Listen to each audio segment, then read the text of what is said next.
Justin. Coming at you live from Youth Night Live. And, well, I don't know about you, but I am sick and tired of all the COVID-19 talk. But you're going to love this. We have found some of the best COVID-19 memes, and I want to just share a few of those with you real quick. The first one we got, it's this. Notice he says, social distancing world champion. Pretty good. Or there's this one right here. Me after I eat all of my quarantine snacks in one night. I don't see a resemblance. This is a sign outside of a restaurant in apparently Alabama. It's a pro tip. You should wash your hands even when there isn't a global virus pandemic. It's words to live by. This one is a little inappropriate, so bear with me here, but it says this: people are using leaves for what? Get it? Toilet paper missing? It'll make sense later.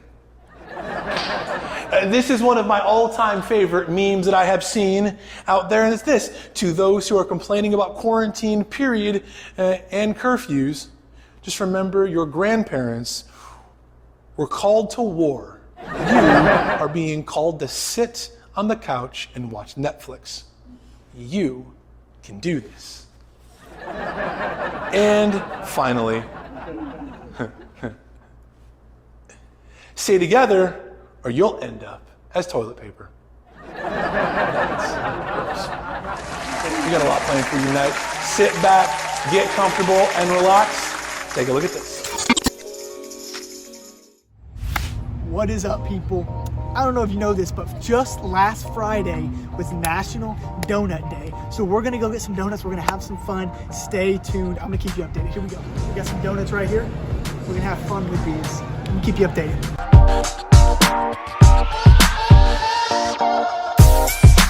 All right, guys, here we go. We got our donuts. We got 6 glazed donuts, man. I love me some glazed donuts. I almost ate one, but I didn't. Listen, we're gonna throw these at Preston. Preston does not even know what's coming. We're gonna be social distancing. So we're gonna be 6 feet apart, but I'm gonna fling it at him. I'm gonna go frisbee. I'm gonna go between the legs. I'm gonna go behind the back. Here we go.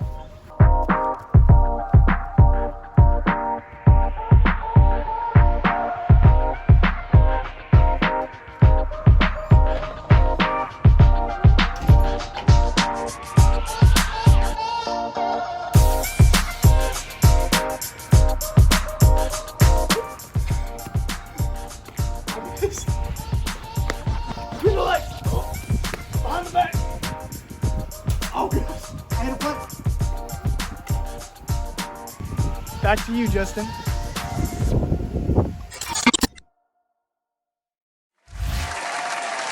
Hey, welcome back. My first guest for today, this is awkward. He claims to be blue cheese with a Z. Give it up for, yeah. That's me. I'm blue cheese.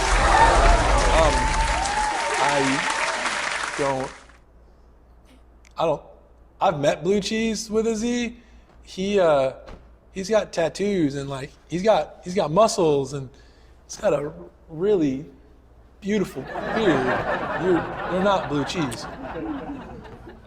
Well, I mean, check out my games. Yo, what's up? It's your boy, Blue Cheese with a Z, coming at you, and today we are playing egg roulette. Here's how you play. We're gonna spin an egg. It's gonna go.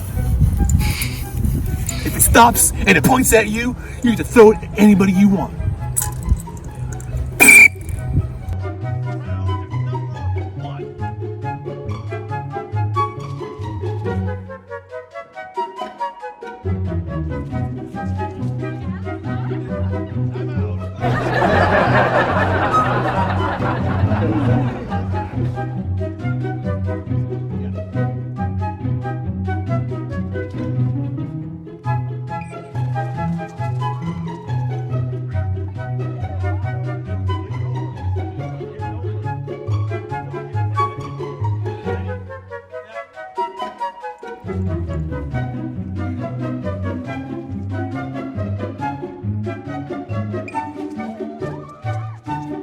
Nope.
Got it!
The building isn't big enough.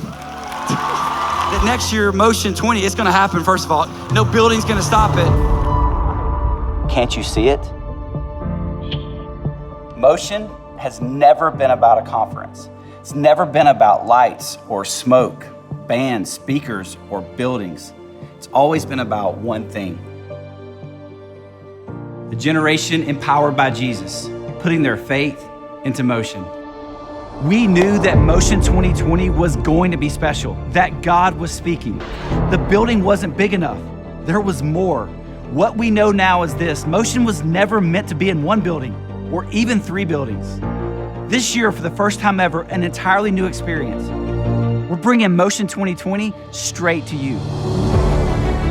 Virtual, yet together. We're moving from the arena to your living room, to your church, your city, your phone, your computer, your friends, to your world.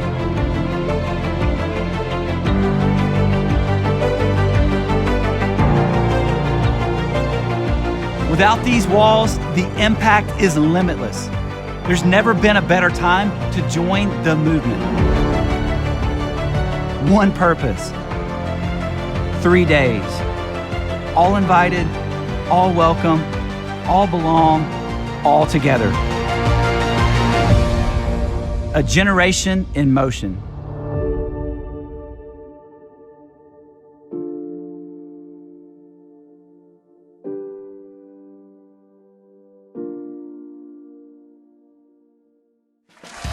Welcome back.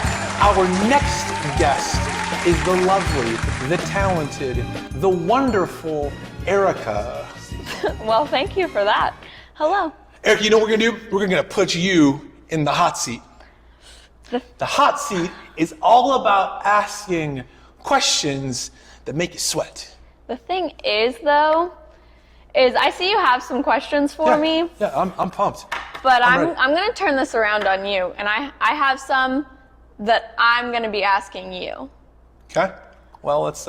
We're flipping this. I'm not answering anything. You're going to sweat. Okay.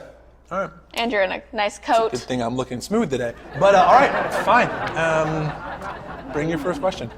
All right. So the first question is, and we're talking about kind of family and quarantine and everything that's been going on in this season. Okay. It's real tough. All right. But the first one is, what's something you would do at home that you wouldn't do at school or vice versa? So maybe not school for you, but do here at work. So like if you're at school and you have your lunch table and in the cafeteria you go throw away your trash, but then at home you just sit at the table and you eat and you leave it and walk away and go watch TV, play video games. Could you imagine if I were to just like eat at my house and leave the trash for Cherith? She would end me. Actually, you know what's funny? Lately, Jackson hasn't let me like throw my stuff away. So my 2-year-old, he'll come up to the table, and the minute like he thinks my food is done, he takes the plate and he throws it into the sink for me. So we're actually using a lot more dishes lately because either they're breaking or it's dirty and I gotta get a new one out. But I think like if I were to come to church, one thing that I would probably not do here that I do at home would be take my shoes off. Like I'd probably walk in the house and I'd take my shoes off because Cherith wants to make sure, you know, we're not bringing in like potential COVID we've stepped on like in the house. But here I'm a little bit more like, well, we can always clean the carpet, you know, because it's not a big deal. But flipping that, I would probably say here, I'm a lot more inclined to clean up like right away versus doing it when it's a little bit more convenient. And I think that kind of plays the whole idea of whether you're in school or not. Like, oftentimes we're kind of two-faced. He was one of my favorite like villains in comic books, right? Two-Face. He was so good because like he had like the one face he was pretty boy, and the side he was like pretty boy. Death, right? But it was like that's how we act. Like some places we'll act one way around these people, but one way around these people. When I'm at home, I tend to be a little more reserved, a little quieter. But out in public, I'm like, yo, what's up? Let's go. Let's do this. You've seen that. And so it's like we act certain ways around certain people and maybe even go as far as to say like we live like two different lifestyles depending on where we're at, which I think then brings up the question like why do we feel the need to do that? Like why do we feel like we have to act differently? And it's probably a lot of things. The biggest one I think is just like attention. Like I want you to like me, so hey, I'll be a certain way. I guess this question really doesn't count for me. I mean, whatever. That's that one. So, in the next couple of weeks, we're going to be talking about Joseph and looking at his life, and he was one of the most famous people in the first half of history found in the Bible. So you look at the first half, and then there's a lot about Joseph. That's quite a few chapters. And he found himself in all kinds of situations, just like us, where he didn't really know what to do, and he just kind of had to figure it out. So if you were one of Joseph's brothers, how would you describe Joseph? And if you were Joseph, how would you describe your siblings? Oh, man. Dude, I think Joseph was like the first character to live in quarantine. I mean, think about it, like he was social distancing before social distancing was a thing. I think Joseph's brothers would probably have described him as the little runt that gets everything. Oh yeah. Like he's daddy's little favorite. He's kind of like, I'll be honest, he's kind of like my younger brother. I thought you were going to say me for a second. I was like, oh. Oh, I don't want to throw that much shade because Kyle's not in this state, so we're good. But like Kyle, if you're watching, my bad, you just got a lot of more freedom than we did. But like, I think Joseph's brothers would look at him and say how spoiled he was, or how fortunate he was because he got things his way. Whereas I think Joseph, he would probably flip things, and he would probably say that his brothers, they just didn't understand him. Yeah. I mean, there's this one part in Joseph's story. I think it's in Genesis 37, where Joseph he has this dream. Yeah. And let me just pause for a second. If you have a dream about somebody, don't tell them. I was in English class in high school. I think it was my sophomore year, and I'm walking into class, and my English teacher, who was not attractive, she starts class by saying, "Hey guys, I had a dream about Justin last night." I'm mortified. I synced out. Think about it. Could you imagine being in class and the not so cute teacher saying she dreams about you? You're going, no.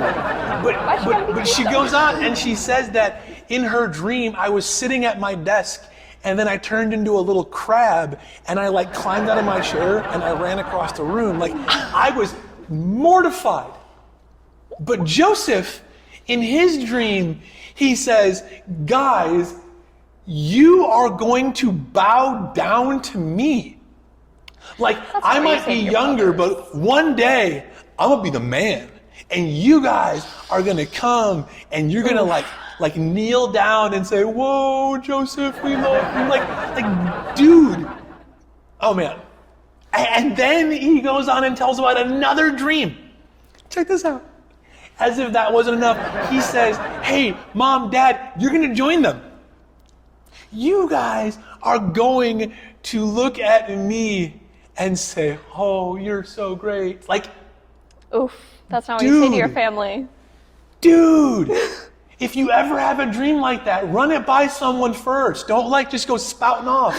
Don't verbally vomit all over people, because that's toxic and nasty and poisonous, and it just causes tension and conflict. And oh man, I hope that no one's done that in this COVID season. Tell their family, I'm dreaming about you, and guess what?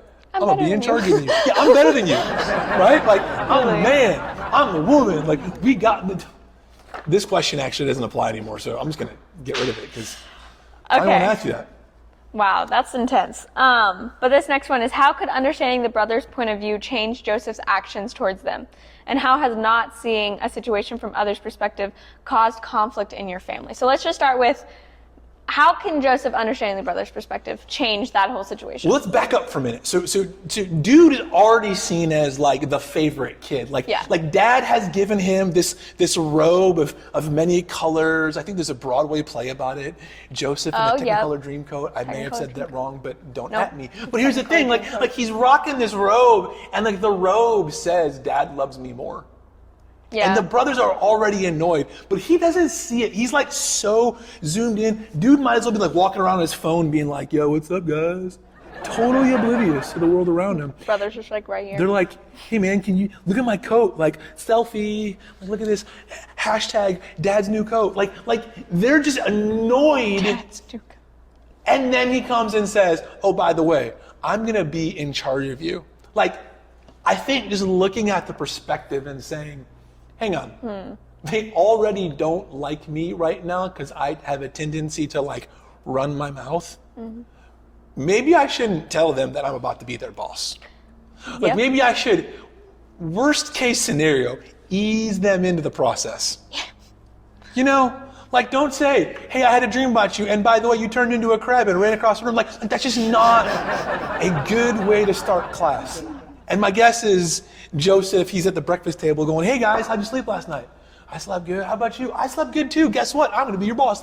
That just wouldn't go well. So maybe putting yourself in their shoes and saying, how would I feel if someone came at me like this? Would that change the way that I say what I'm about to say? Because here's the honest truth. Unspoken tension often leads to something bigger. Yeah. And the something bigger isn't typically a better story. Unspoken tension often leads to turning a molehill into a mountain. Right? It's well, that's a little bit of nothing, but you add on and add on and add on. All of a sudden it's I can't even see the other side. And so now we're working from a place of, I don't like you, Yeah. instead of, hey, I appreciate you, and you just kind of run your mouth occasionally, if that makes sense. Yeah, it does. Okay. So- well, hold on. Let me see if this question applies to you anymore. No, I got it. Okay. So think about a time when you were in the middle of a family conflict. How could seeing something from one of their perspectives have made the situation go differently? Oh, man. I got a lot of those stories. I'm Let me sure. think. Okay, so we're buying a house, my wife and I. Oh. And we're actually building it. Well, we're not building, because let's be honest, you know me, tools, it's like a foreign language. But anyway, so we're building a house, and the other day we had to sit and like talk about all the things we wanted in the house, right? Yep. Like, do you want the black faucet or the silver one? Do you selections want process, the it's the selection best. process? It's not the best. It's Like, so good. This is what I'm talking about. Like Cherith, she sits there and she's like, selection process, woo, and I'm like, selection process, oh no. It's so great. And so here we are, we're sitting and we're doing the selection process over Zoom. Oh, that's not as fun. No. You wanna see it. But Cherith's talking about the sink in the kids' bathroom, Yep. right? It's important. And I'm like, who cares? Laminate, whatever. I'm not going to use it. And she wanted like the upscale, the marble and the pretty. Yeah, you don't do and like laminate. all I was willing to look at was the dollars and cents. I mean, you might as well just put it like right here and like, cha-ching. But I wasn't willing to consider the idea that, well, maybe little people will be using this space, which means maybe lots of water will get all over the place, Ruin the laminate. which means the laminate might peel, It's important. and now I gotta fix it with the tools that I don't know how to use. But I didn't ask any of those questions. I didn't look at anything other than You just said that's a lot more expensive. and yeah, I'm like, well, hold on, we're gonna save like a lot of money there. Like, let's just go with a lot of money in my pocket. But Cherith, she was able to look at it from that perspective, and instead of maybe responding, I can't even word. speak. Yep. That one. I just reacted. And responding and reacting are responding very versus different. reacting, big Oh, yeah. difference. And so, of course, I had to, at the end of the Zoom call, when we got off the phone, be like, hey, honey, my bad. Yeah. Whoops. As you should have. Yeah. Yeah. Oh, should have done a lot sooner than I did it, but you get the idea. So, yeah, it would have gone a lot differently because one, we wouldn't have spent 30 minutes on the Zoom call talking about countertops because I couldn't care less. But two, I probably would have demonstrated the value that I have for Cherith is a lot versus the dollars and cents Yeah. values, if that makes Oh, any yeah. sense. So, yeah, that's a great question. But It's a good example. this doesn't count. So this next one is, in some ways, these people have worked a lot like family, and we're trying to figure out how to live together. Ooh. And this is from Philippians 2:3-8, so I'm going to read it real quick. It says, "Do nothing out of selfish ambition or vain conceit. Rather, in humility, value others above yourselves, not looking to your own interest, but each of you to the interest of the others. In your relationships with one another, have the same mindset as Christ Jesus, who being in very nature God, did not consider equality with God something to be used to his own advantage. Rather, he made himself nothing by taking very nature of a servant, being made in human likeness, and being found in appearance as a man. He humbled himself by becoming obedient to death, even death on a cross." And so, following that, that's heavy. That's intense. Ooh, that's like, Yeah. So I how? didn't read that before I did the selection. Oh, yeah. Oh, man. You need to read that one every day. Just remind yourself. Ouch. How is choosing to see someone else's perspective over your own valuing others above yourself? That's good. It's a great question. Yeah, I think when we look at the situation as a whole, we see that we become not the thing, but a part of the thing. Oh, And so when we're talking about relationships, whether it's family or it's friends, like if we view it like the house, you know, and how each part has a key component, and we treat it with the respect that that component is due. You know, laminate countertops versus the marble countertops. Like we're gonna see each other differently, and we're gonna respond to each other in kind, and not treating laminate tops like marble tops. They're different. So it's all a part. It's a part of the process versus, oh, I am the process and you're here to serve me. Yeah. It's like, no. Each piece plays a role in serving each other, and without all of the roles, oh, well, then we're kind of in trouble. Yeah. Yeah, because like, let's be honest, that countertop is important, but if there's no faucet, the countertop is completely irrelevant. Yeah, there's no use. Like, who cares? But if there's no countertop, then the faucet's irrelevant. So they need each other. And so I think just being able to step back and to see whether or not you're putting yourself as the main figure, or if you're going, actually, I'm here to make everything around me better, not for you to make me better. Our relationships get stronger. But if I'm honest, that's tricky. Yeah. It's really hard to do. Sure. It's really hard to like sit there and just be like, oh, I can see all perspectives. And so maybe that means you need someone who's like speaking into your life, someone who's able to like give guidance, like a mentor or a life group leader or an adult that you know loves God, cares for you, and has proven themselves over and over again to be trustworthy. I would even go as far as to say maybe it shouldn't be a classmate. Maybe it shouldn't be someone your own age. Maybe it should be someone who's a few years removed, because they can look back on their experiences and learn. Because when you're in the middle of it, like, it's hard to see what's real. Oh yeah. So yeah. I can't ask you that either because it doesn't relate. What are some situations where being unselfish with your family would be difficult? So, like... Ooh, I got one. So Jackson... He's ready for this. Jackson, he has discovered what he calls the remote. It's the remote, but he calls it the remote. And he always wants the remote because he wants to watch monster trucks. I can't blame him. I mean, they're fun, but like... sharing that with him, like letting him have the remote, I'm like, no, man, it's mine. And I actually noticed the other night, we were having movie night. My mom's visiting from Chicago, and my sister's here, and her daughter's here, and I gave the remote to Cherith, which I don't normally do, and she was like taken aback. She's like, why don't you take the remote? And I'm like, who cares? You do it. And I realized I don't relinquish the power of the remote often, and as a result, she is like, no, I don't think I want that responsibility. You take it. Yeah, you roll with it, man. You find the movie, you pick it, you click it. But like, it's on you if it's bad.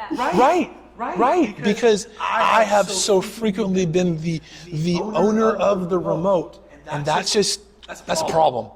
So that's what I would say. You know, we are about out of time. What I want to say is this, though. If anything stuck out to you and you're like, you know what, I want to know more about that, why don't you hit us up on Instagram? Our handle is it's Cedarcrest Student, no vowels in the student. I don't know why. It's just... But it's there. Or if you want to get plugged into a group or learn more how you can get involved in our student ministry, just go ahead and text at CS-IMN 81010, and we'll hook you up. We'll get you plugged in. But until next time, peace. See ya. Grandmother suits was tailor-made. Sundays Mahalia played simple familiar ways, like how she knelt and prayed, willing, Master forgive us our trespasses had us real afraid. I never listened yet I still obeyed. I got to see how Philly played at such an early age.